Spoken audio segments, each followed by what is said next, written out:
En el mundo hay diferentes personalidades y hay algunas de estas que tienden a ser más negativos, que tienden a estarse quejando constantemente por todo. El día de hoy vamos a meditar en una carta que Elena White le envía a una familia amiga que tenía, que precisamente era así, que todo lo que le pasaba le veían la peor parte, nada estaba bien y lamentablemente, como lo dice el título de esta meditación, hay pecaminosidad en lamentarse. Bienvenidos.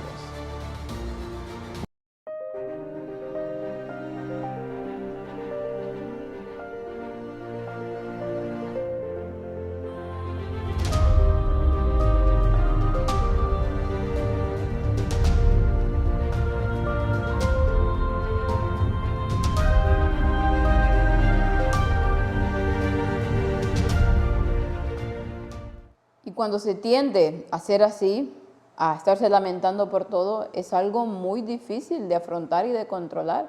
Pero como dice la palabra de Dios, todo lo puedo en Cristo que me fortalece. Vamos a orar para iniciar nuestra meditación. Bendito Padre que está en el cielo, glorificado Señor, santo sea su nombre. Gracias le damos por cada una de las bondades, Señor, de su misericordia, de su paciencia para con nosotros. En sus manos de amor siempre nos colocamos para que nos ayude, Señor, a tratar de ser mejores cada día. Guárdenos, Señor, y ayúdenos para que sea su Espíritu Santo el que hable en esta hora, para que aquellas personas, Señor, que lo están necesitando, puedan, Señor, tener la bendición de escuchar palabra de verdad. Guárdenos y ayúdenos a seguir adelante. Todo esto lo rogamos en el bendito nombre de su Hijo amado Cristo Jesús, con el perdón de nuestros pecados. Amén. Y comenzamos con el versículo para hoy que nos dice: yo dije, atenderé a mis caminos para no pecar con mi lengua. Guardaré mi boca con freno en tanto que el impío esté delante de mí. Salmos 39, 1. Aquí el salmista nos está hablando de algo importante. Atenderé mis caminos, dice, para no pecar con mi lengua. Guardaré mi boca con freno, en tanto el impío está delante de mí. La lengua, el guardar nuestra boca para decir ciertas cosas, siempre debemos de meditar en ello.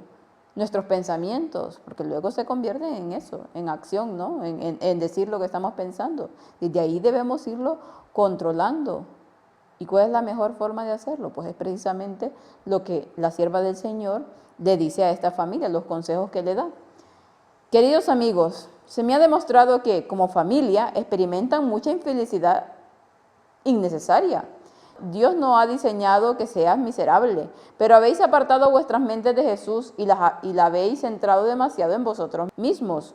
El gran pecado de su familia es el de lamentarse innecesariamente por las providencias de Dios. Su falta de sumisión a este respecto es realmente alarmante. Ha magnificado las pequeñas dificultades y ha hablado demasiado de los desalientos. Tienen la costumbre de envolver todo lo que les rodea de luto y se han hecho infelices sin motivo. Tus continuas murmuraciones te están separando de Dios.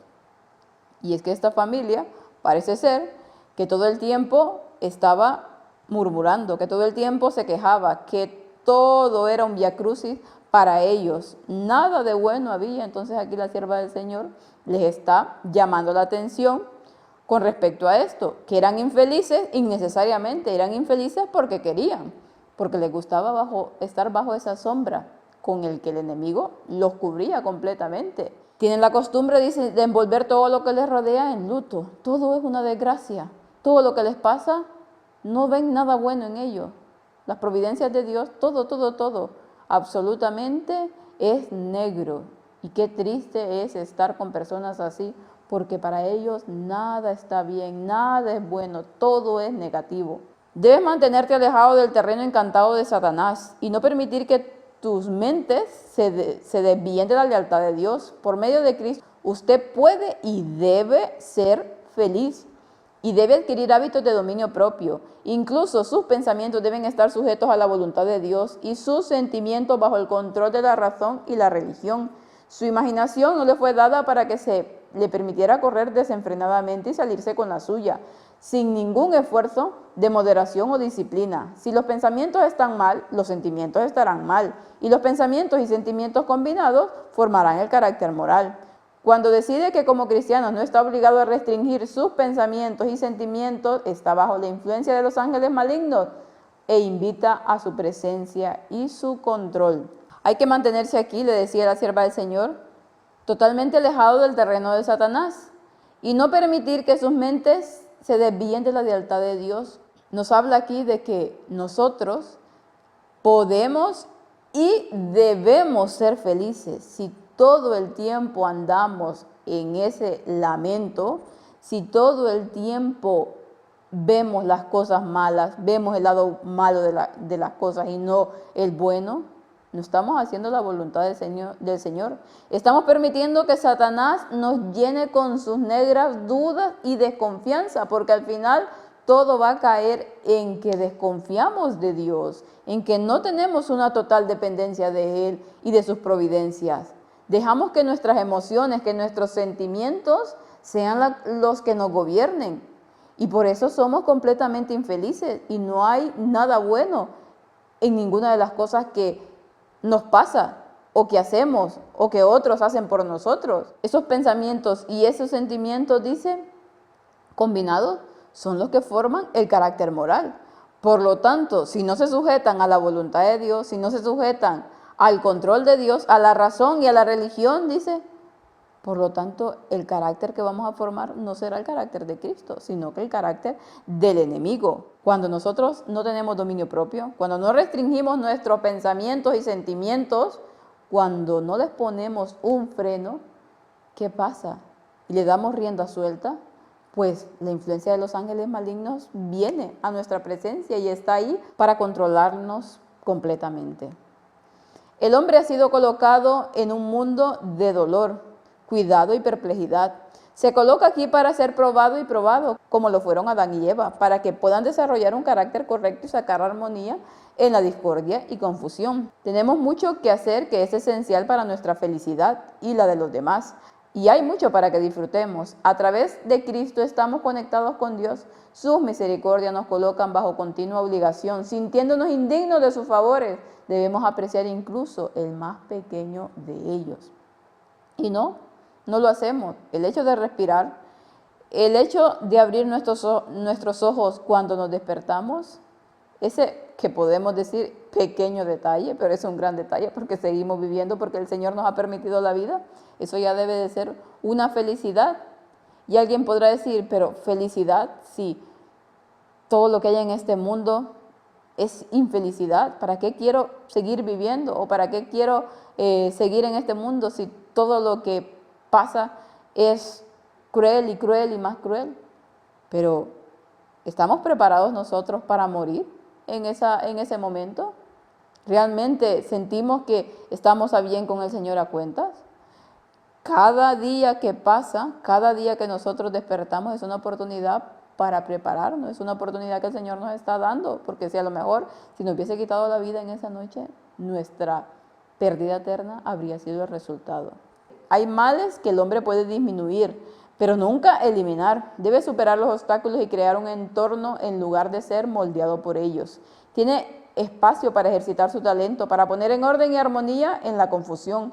En esta obra puede tener ayuda divina si la reclama. No se le deja batallar en las tentaciones y las pruebas con sus propias fuerzas.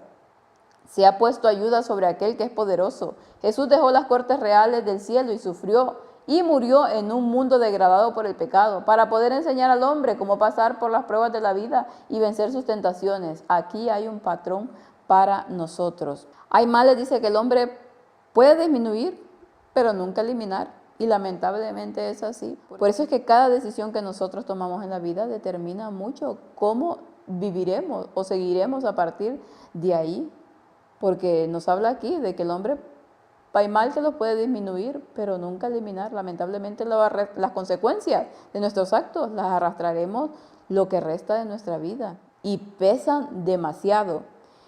Debe superar los obstáculos, dice, y crear un entorno en lugar de ser moldeado por ellos. Muchas veces las circunstancias son las que nos determinan a nosotros. Hay, dice, que crear un entorno a pesar de las circunstancias para no permitir que ellas sean las que nos guíen, sino que sea Dios. Por eso es que la fe es tan importante, por eso es que nosotros debemos de nuestras emociones pasarlas por la razón, porque si no nos gobiernan del todo. Tenemos ayuda de aquel que es poderoso, de aquel que experimentó en carne lo que nosotros sentimos y aún más. Vino a este mundo, sufrió y murió en un mundo completamente degradado. Nos mostró que sí se podía vencer cada una de las tentaciones. Por lo tanto, nosotros debemos de seguir su ejemplo. El poder de la verdad debería ser suficiente para sostener y consolar en cada adversidad. Al permitir que su poseedor triunfe sobre la aflicción, la religión de Cristo revela su verdadero valor. Trae los apetitos, las pasiones y las emociones bajo el control de la razón y la conciencia y disciplina los pensamientos para que fluyan en un canal saludable. Entonces no se dejará que la lengua deshonre a Dios con expresiones de quejas pecaminosas. Hay pecado totalmente en estarse lamentando, en permitir que esa forma de ser, que ya lo dijimos al principio, esas personalidades, que hay gente que tiende a esto, pero eso no es excusa para que nosotros estemos constantemente así. El Señor nos ha dado el poder de la verdad, dice, para podernos sostener, para podernos consolar en la adversidad. Cristo nos ha dado y nos ha dicho que llevemos su yugo, que es fácil para que nosotros podamos seguir caminando en este cruel mundo, que a pesar de todas sus maldades y de todo lo que podemos ver de mal en él, aún podemos ser felices. ¿Y cómo podemos ser felices? Pues no concentrándonos en nosotros mismos, porque el problema de estas personas que son así, lamentablemente, es que solo piensan en sí mismas, es que todos sus pensamientos, todos los concentran en ellos, por lo tanto ya no hay más lugar para los demás. Y el trabajar para los demás, el trabajar para que otros conozcan a Cristo es la mejor forma que nosotros tenemos de ser felices. De hecho, es la única forma que nosotros tenemos de ser felices. Por eso debemos de permitir y hacer todo lo posible por disciplinar nuestros pensamientos, por permitir que el Espíritu Santo vaya haciendo esa obra, porque de otra manera seguiremos amargados, infelices, y lo peor es que perderemos la vida eterna. Que el Señor los pueda bendecir y que puedan pasar un feliz resto del día.